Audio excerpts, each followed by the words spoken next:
अस्सलामुअलैकुम। साक्षी खबर में आपका इस्तकबाल है। आज 10 रजब है। सुर्खियों से पहले सुनते हैं हदीस शरीफ। बिस्मिल्लाहिर्रहमानिर्रहीम।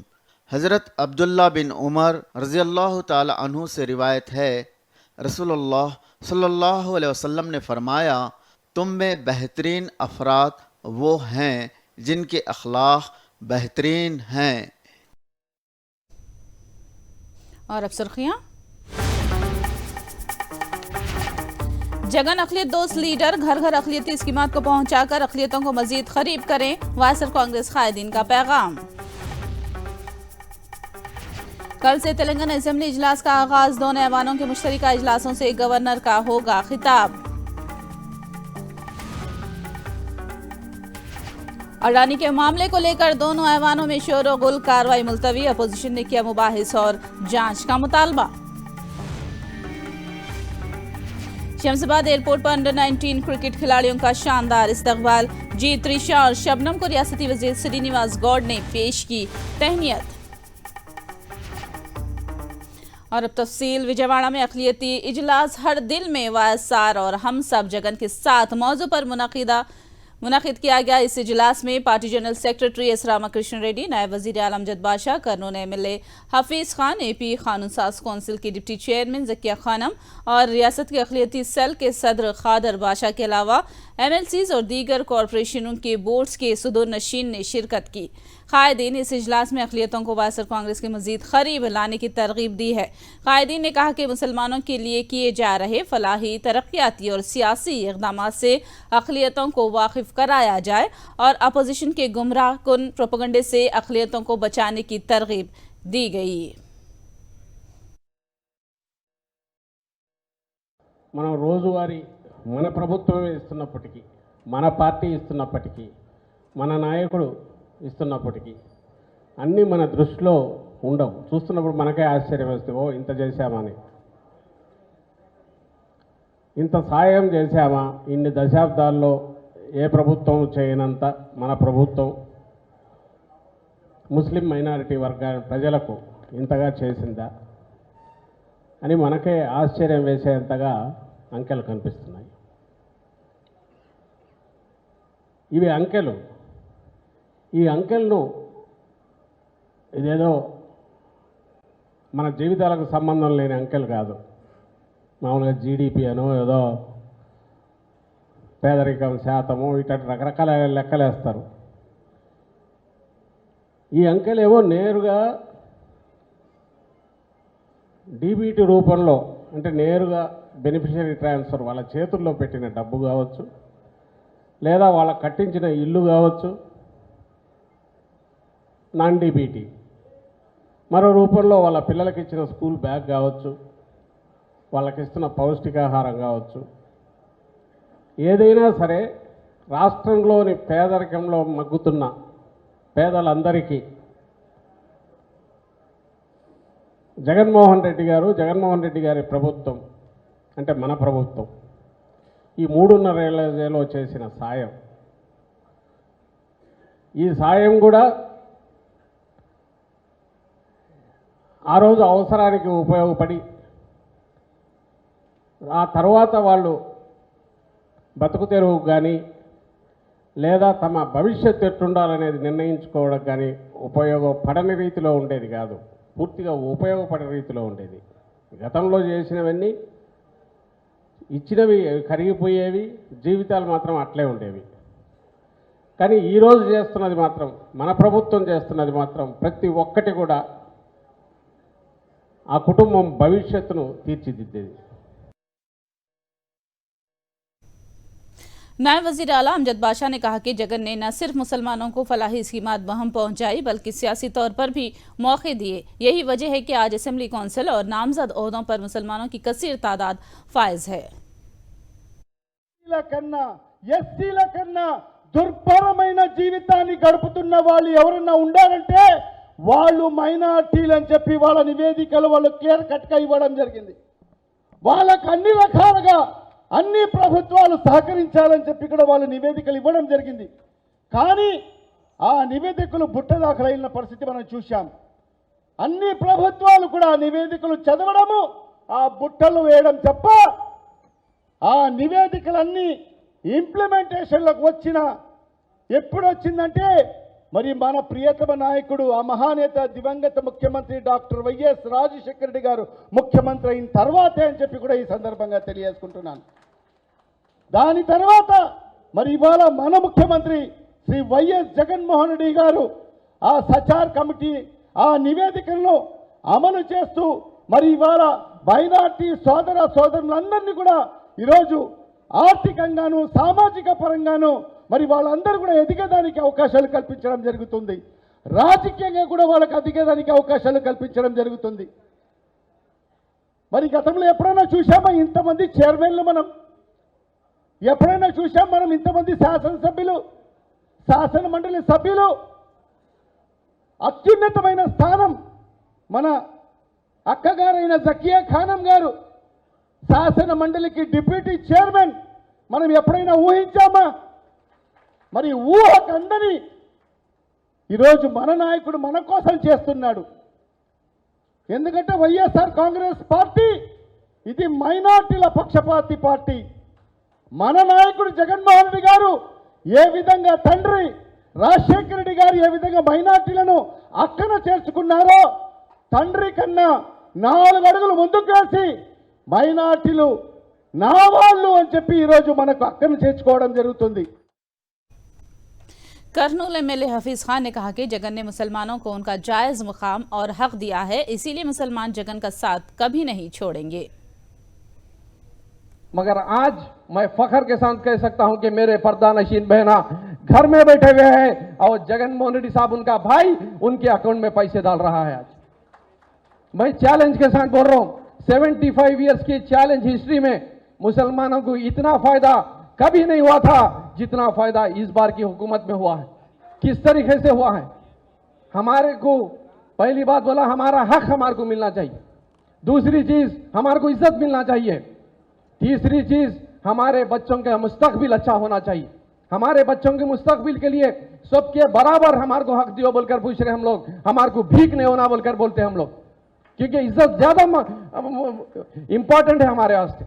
भूखा मर जाएगा मुसलमान, मगर बेइज्जती करेगा तो उसके तरफ पलट के भी नहीं देखेगा। इज्जत को मरने वाली कौम है ये, इसीलिए भूखी है, इसीलिए पीछे है। इज्जत देंगे तो जान देंगे। जगनमोहन रेड्डी साहब हमको इज्जत दिए, इसीलिए अगर कभी जान देने की जरूरत पड़ी तो सबसे पहली सर्फ में मुसलमान ठहरावा रहेगा इंशाल्लाह। वहीं अक़लियती सेल के सदर खादर बादशाह और एमएलसी रूहुल्लाह ने जगन की स्कीमात की सताइश की और कहा कि मुसलमानों की वक्फ जायदादों की जगन हिफाजत में कोई कसर नहीं छोड़ रहे हैं। कायदीन ने कहा कि मुसलमानों के लिए अमली इक़दाम करने वाले जगन का साथ देना वक्त का अहम तकाजा है। उन्होंने अपोजिशन की झांसों से होशियार रहने का मशवरा दिया।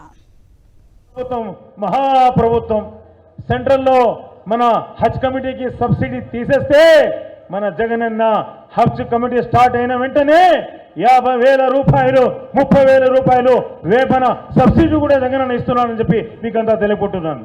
60,000 బరాల్ నేను ముఖ్యంగా ఒక మాట చెప్తున్నా, జగనన్న ఏది చెబుతాడో అది చేస్తాడో। हमें क्या बोलना, जगनमोहन रेड्डी साहब हमारे वास्ते क्या करे। लास्ट टाइम में टीडीपी है में अबे नॉमिनेट पोस्ट को 1050 पोस्ट देखो जगनमोहन रेड्डी साहब, वो लगा 20% भी नहीं दे। खाली हमें जगनमोहन रेड्डी साहब के हमें बोले जरा होते को ऑलरेडी होते दुल्हन पदर में 10th क्लास सर्टिफिकेट निकालेंगे। नेक्स्ट को अभी क्या क्या है वो सब भी हमारे सज्जना साहब लिख ले, पूरे सीएम साहब ने लेके एक अच्छी माइनॉरिटी की मीटिंग डालेंगे बैठे। क्या सब जने हमें जोड़ना हमारी बहुत नसीब समझते हैं। तेलंगाना असेंबली इजलास की तैयारियां मुकम्मल हो चुकी हैं। कल दोनों ऐवानों से गवर्नर सौंदरराजन खिताब करेंगे। दूसरी जानिब वहीं केसीआर हुकूमत की जानिब से इंतखाबी बजट पेश किए जाने की तशहीर हो रही है।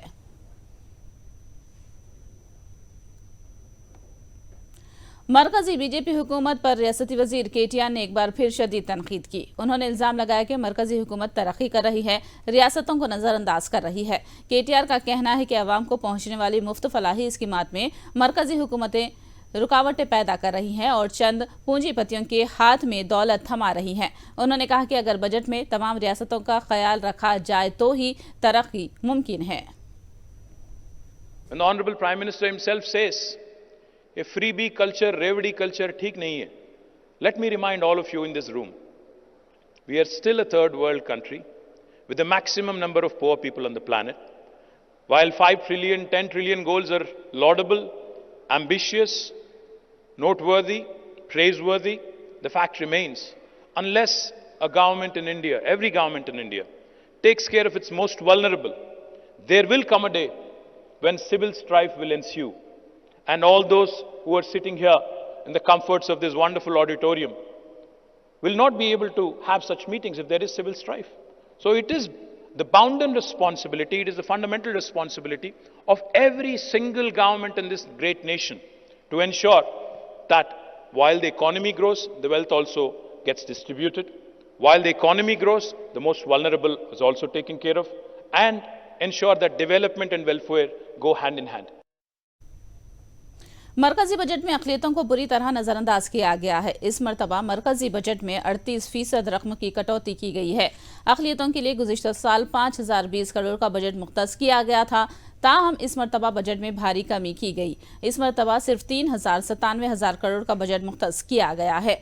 अक़लियतों को बजट में बुरी तरह नजरअंदाज करने पर मोदी हुकूमत का सबका साथ सबका विकास का नारा खोखला साबित होता है। बजट में अक़लियतों को नजरअंदाज करने पर मुस्लिम लीडरों ने शदीद एहतजाज किया है।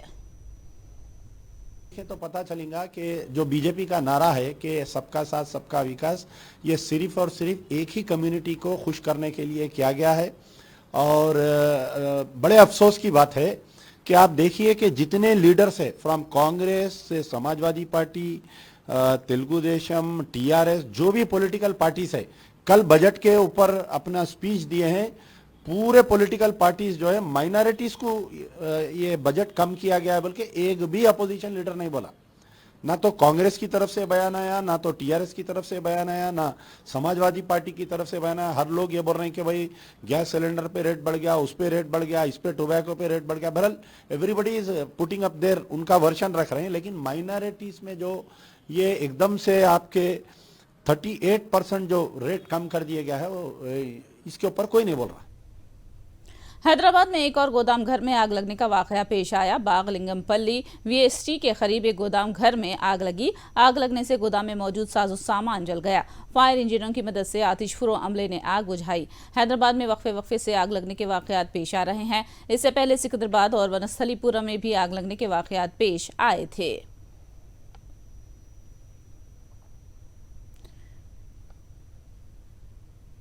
रियासती वजीर तलसानी श्रीनिवास यादव ने बागलिंगमपल्ली में जाए हादसे का मुआयना किया। उन्होंने कवायद की खिलाफ वर्जी करने वाले गोदाम घरों के खिलाफ कार्रवाई की वार्निंग दी है। మొన్న ఐఆర్ ఆఫీషియల్స్తోనూ ఒక మీటింగ్ కూడా ఏర్పాటు చేయడం జరిగింది। దాంట్లో తీసుకోవాల్సినటువంటి జాగ్రత్తలు ఏ విధంగా ఉన్నాయి, ఏ విధంగా అవేర్ చేయాలనేటువంటిది కూడా డిస్కస్ చేయడం జరిగింది।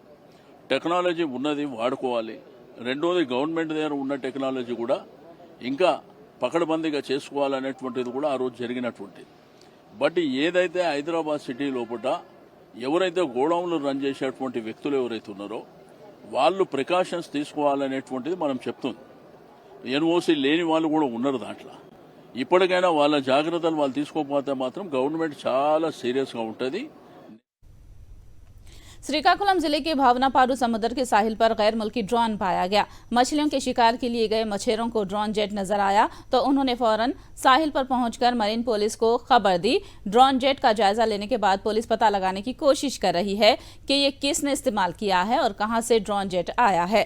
तकरीबन 9 फीट लंबा और 111 किलो वजनी ये ड्रोन जहाज नुमा है। अंग्रेजी में माजी टारगेट लिखा है और साथ में 8001 नंबर दर्ज है। ये ड्रोन मछेरों के हाथ लगा है।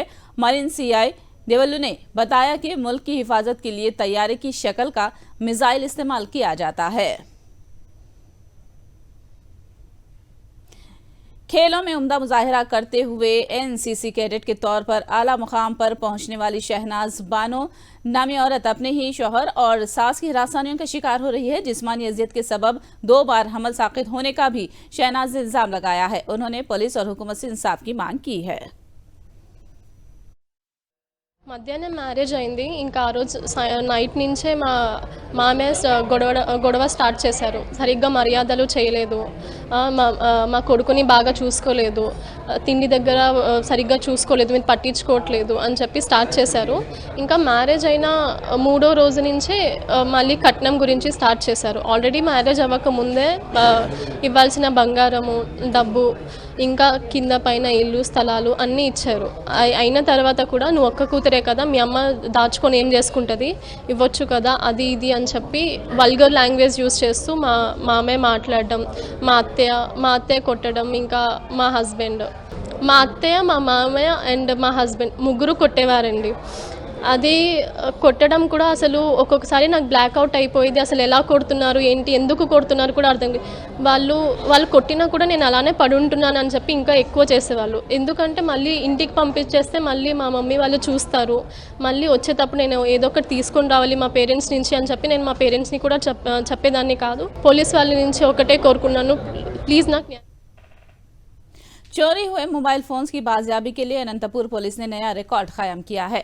अनंतपुर के एसपी फकीरप्पा ने कहा कि पिछले 6 महीने में अनंतपुर पुलिस ने 9 करोड़ मालियत के 5077 मोबाइल फोन्स बाजियाब करके नायाब रिकॉर्ड बनाया है।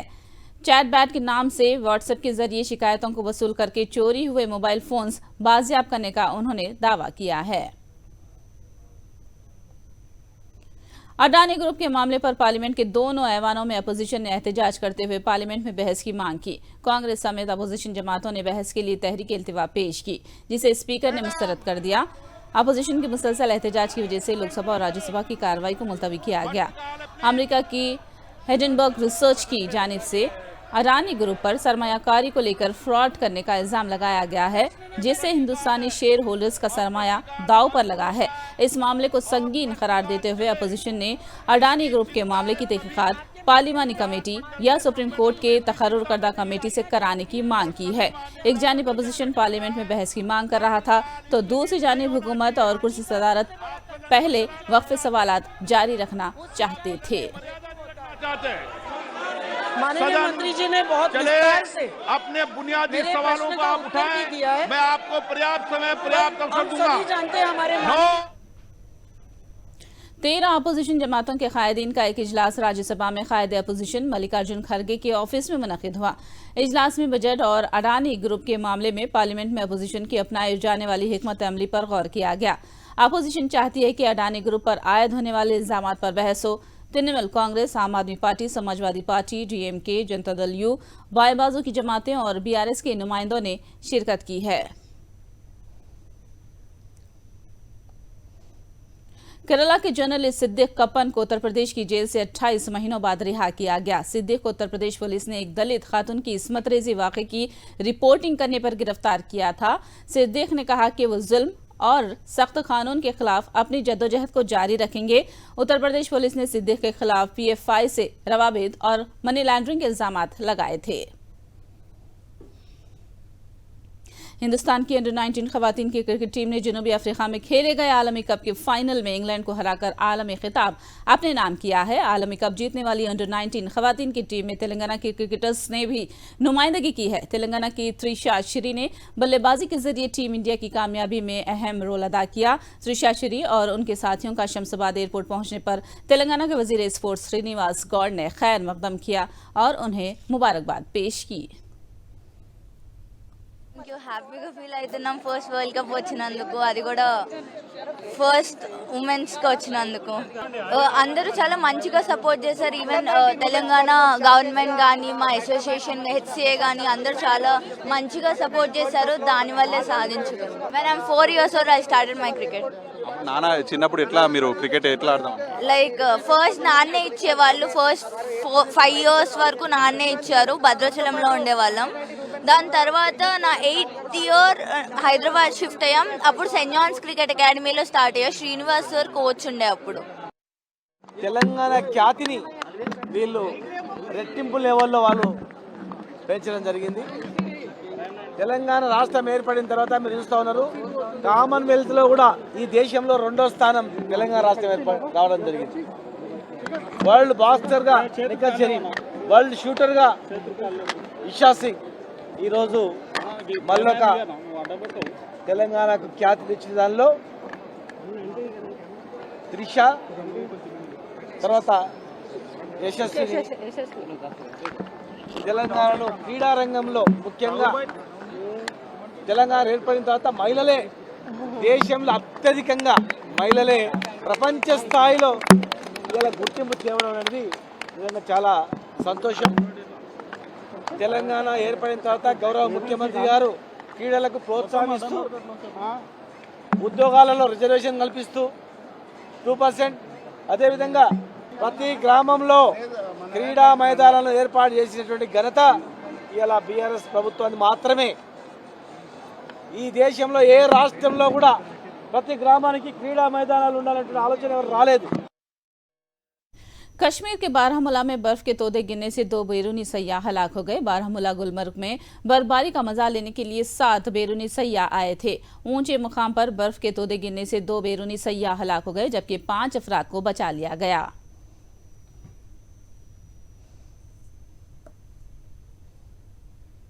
आखिर में सुर्खियां एक बार फिर। जगन अखिलियत दोस्त लीडर घर घर अखिलियती स्कीमात को पहुंचाकर अखिलियतों को मजीद करीब करें, वायसर कांग्रेस कायदीन का पैगाम। कल से तेलंगाना असेंबली इजलास का आगाज, दोनों ऐवानों के मुश्तरका इजलास से गवर्नर का होगा खिताब। अडानी के मामले को लेकर दोनों ऐवानों में शोरगुल, कार्रवाई मुलतवी। अपोजिशन ने किया मुबाहिस और जांच का मुतालबा। शमशाबाद एयरपोर्ट पर अंडर-19 क्रिकेट खिलाड़ियों का शानदार इस्तकबाल। जीत, ऋषा और शबनम को रियासती वजीर श्रीनिवास गौड़ ने पेश की तहनीयत।